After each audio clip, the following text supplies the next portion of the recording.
सकती है, लेकिन माधोपुर का सीट हारना पार्टी के लिए ठीक नहीं। इसीलिए तो ऐसी सीट से हारेगा तो पॉलिटिकल करियर खत्म हो जाएगा उसका। और सीट छोड़ने के लिए पार्टी में आपको सहानुभूति मिलेगी वो अलग। सो तो है।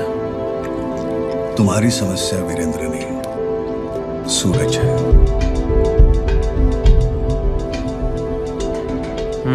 परिस्थिति गंभीर कर दी है उसने। आजाद नगर से अगर सूरज को टिकट देते हैं तो वीरेंद्र का पलड़ा भारी होता है, नहीं देते हैं पिछड़ों के खिलाफत मोल लेते हैं। कुछ समझ नहीं आ रहा है।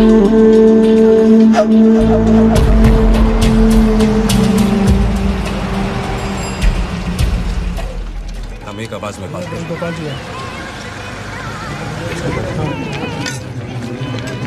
कैसे हो साहब? अरे ब्रिज मालिक, बहुत दिन से चाय नहीं पिया ना तुम भी। अरे गोपाल, सुखदेव, आप भी है बटुकेश्वर जी। पूरे क्षेत्र का दलित समाज आ गया है यहाँ तो। लगता है कोई महासम्मेलन हो रहा है। नहीं ब्रज गोपाल जी, अब चुनाव का टाइम आ गया है ना, तो आचार विचार समझना पड़ता है। हाँ हाँ, नौजवानों का टाइम है, उनका विचार तो लेना ही पड़ेगा। बैठो बैठो बैठो। विचार कुछ भी हो, हम लोग पार्टी से कभी अलग नहीं सोच। अरे पार्टी भी तो आप ही लोगों की है। हाँ, जहाँ तक वोट का सवाल है आपकी बात सही है, मगर उसके बाद पता है कुछ नाराजगी है तुम लोगों के बीच कैंडिडेट के फैसले को लेकर। हमारे बीच फैसला हो चुका है। सिर्फ आजाद नगर ही नहीं, हर दलित इलाके के लोकल उम्मीदवार को ही टिकट देना होगा। ये तो पार्टी का फैसला होगा। अब तुम भी तो सेंट्रल कमेटी पे आ चुके हो, वहीं पे इस मुद्दे को उठा लो। फिलहाल तो पार्टी प्रेसिडेंट ने हमें यहाँ भेजा है कि आजाद नगर का उम्मीदवार आप ही के बीच का हो। धन्यवाद ब्रज गोपाल जी। जब तक पार्टी में आप जैसे लोगों का स्तंभ है, अन्याय नहीं हो सकता। बड़ा पुण्य होगा ब्रिज मालिक,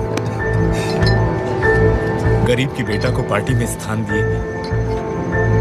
सूरज आपको निराश नहीं करेगा। सूरज भैया, सूरज भैया, सूरज भैया, सूरज भैया, सूरज भैया, सूरज भैया। इस बार पार्टी ने निर्णय लिया है कि आजाद नगर से उम्मीदवार पार्टी के पुराने वफादार और आप सबों के प्रिय रामचरित्र होंगे। आज भी हमारे पार्टी का लोकतंत्र जीवित है। मगर ब्रिज मालिक, कोई गलती हो गया है। उम्मीदवार हम नहीं, हमारा बेटा सूरज है। रामचरित्र, ये तो हर बाप चाहता है कि उसका बेटा आगे बढ़े, लेकिन अभी उसे अनुभव की जरूरत है। और तुम्हारे जैसा ईमानदार, कर्मठ और सच्चा व्यक्ति कौन है इस बस्ती में? बोलो भाइयों, किसी को आपत्ति है इनके नाम पर? बोलो सूरज, तुम्हें कोई आपत्ति है अपने पिताजी की उम्मीदवारी पर?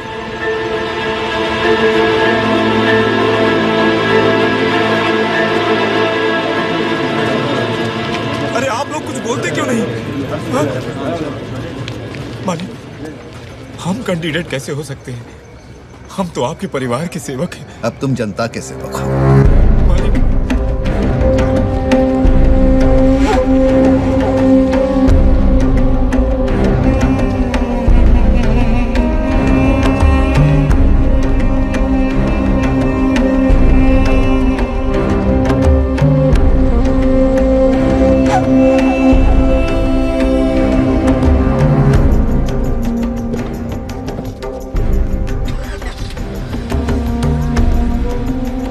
बापू को कैंडिडेट बनाने का फैसला सही लिया आपने। राजनीति में फैसले सही या गलत नहीं होते बेटा, उनका मूल तो बस मकसद पूरा करने के लिए होता है, चाहे जैसे भी। याद रखेंगे।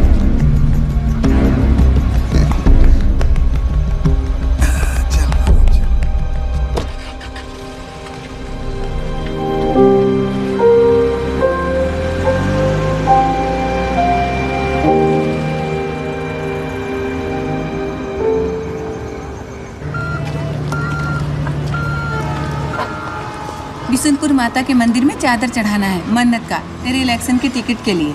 मगर आज ही जाना जरूरी है का? अब आज तो आपकी छुट्टी है, फिर फुर्सत कब मिलेगा? अब बाबूजी की लंबी छुट्टी, ड्राइवर की नौकरी बंद उस घर में। ये क्या बोल रहा है सूरज? बस अब कुछ नहीं सुनना, नहीं करेंगे आप नौकरी वहाँ। गाड़ी छोड़ के जा रहा हूँ माँ। हम चले जाएंगे बेटा बस में। पहला लिस्ट आउट हो गया है। नमस्ते भैया। 55 में से खाली 12 नाम क्लियर किए।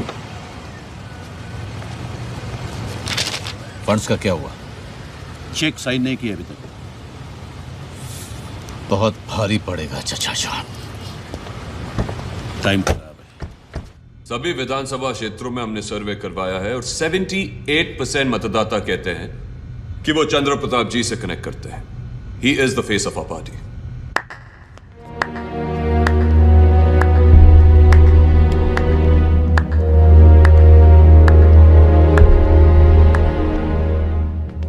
मुख्यमंत्री पद के दावेदार।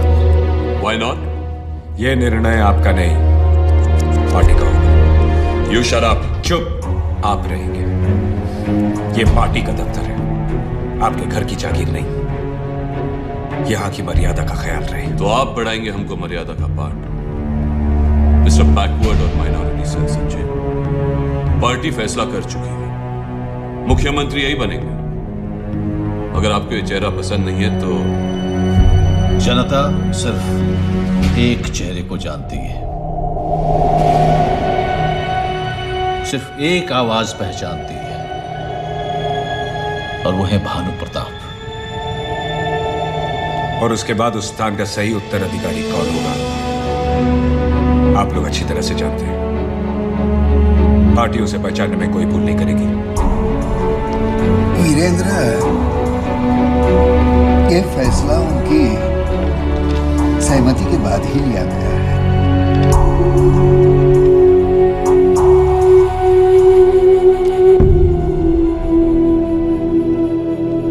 कब लिया बाबूजी ने फैसला? आज सुबह ही कार्यकारिणी के सदस्य मिले थे उनसे। हमारी पार्टी के सारे फैसले लोकतांत्रिक होते हैं, तुम तो जानते ही हो। हाँ, हम जानते हैं कि कौन है इसके पीछे। कैसे हमारी 55 की लिस्ट में से सिर्फ 12 नाम पास होते हैं, कैसे फंड के नाम पर हमारे हर डिमांड को नकार दिया जाता है। कार्यकारी अध्यक्ष महोदय, ये रवैया पार्टी के हित में नहीं है। जनता इस फैसले को नहीं मानेगी। बरखुरदार, अब यहां फैसले मैं किया करता हूं और बेहतर होगा कि आप उनका पालन करें। बेटर फॉल इन लाइन और fall by the way side. Fall in line. वाह कार्यकारी अध्यक्ष महोदय। बस वीरेंद्र प्रताप, आखिरी चेतावनी। जो संविधान तुम्हें इसको सदस्य बनाने का अधिकार देता है, वही संविधान मुझे भी तुमको पार्टी से सस्पेंड करने का अधिकार देता है।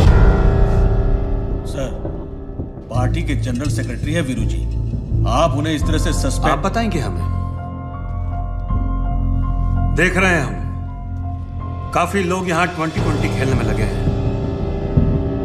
लगता है कुछ खिलाड़ियों को रेस्ट देना पड़ेगा इस चुनाव के मैच से।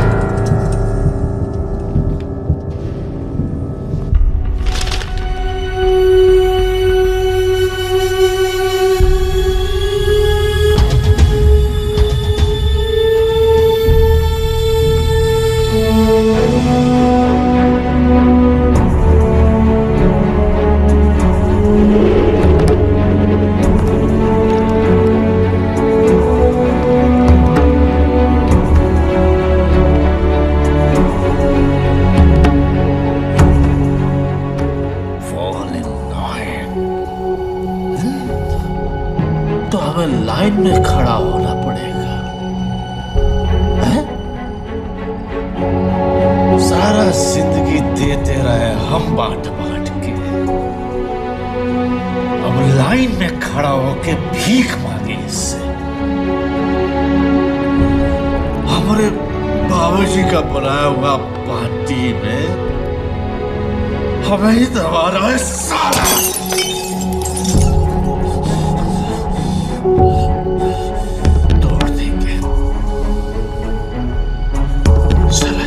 को ही तोड़ देंगे, एक नया पार्टी बनाएंगे। ऐसी गलती नहीं करेंगे आप। यही तो वो लोग चाहते हैं। ये पार्टी आपकी है और इसमें से निकलेंगे वो लोग, आप नहीं। कैसे निकालेगा? कैसे निकालेगा तू? देख रहा है ये पोस्टर? मुख्यमंत्री बनेगा ये।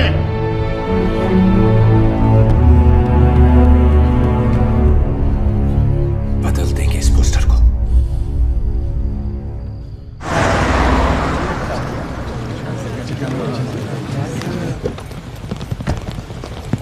अरे बेटा, तुम्हारे फ्लाइट का टाइम हो गया? याद हो के पापा। आपको क्या, जब से आए हैं 2 मुंह बात भी किया? क्या करें, तुम देख ही रही हो टाइम है अभी। समर का सामान हमारे ही गाड़ी में रखो। हम छोड़ के आएंगे एयरपोर्ट पर। आप जाएंगे? पापा ये you don't have to do this. Come, इस बार सचमुच तुम्हें ठीक से देख भी नहीं पाया। सब ठीक तो है वहाँ? कैसा चल रहा है तुम्हारा PhD? रिसर्च कंप्लीट कर लिया है, बस सबमिट करना है अगले हफ्ते। अगले हफ्ते? या पापा, I am done with my PhD। Fantastic. तो अब हम आपको डॉक्टर समर प्रताप कहकर बुलाएंगे। जरा फिर से बताना, तुम्हारा थीसिस का टाइटल मैं अक्सर भूल जाता हूँ। The subtextual emotional violence of 19th century Victorian poetry. Wonderful, सुनकर बड़ा अच्छा लगता है। तो अब आगे क्या प्लान है? एक टीचिंग जॉब की ऑफर है। मतलब तुम वहीं रहोगे? चलो, ये भी ठीक है।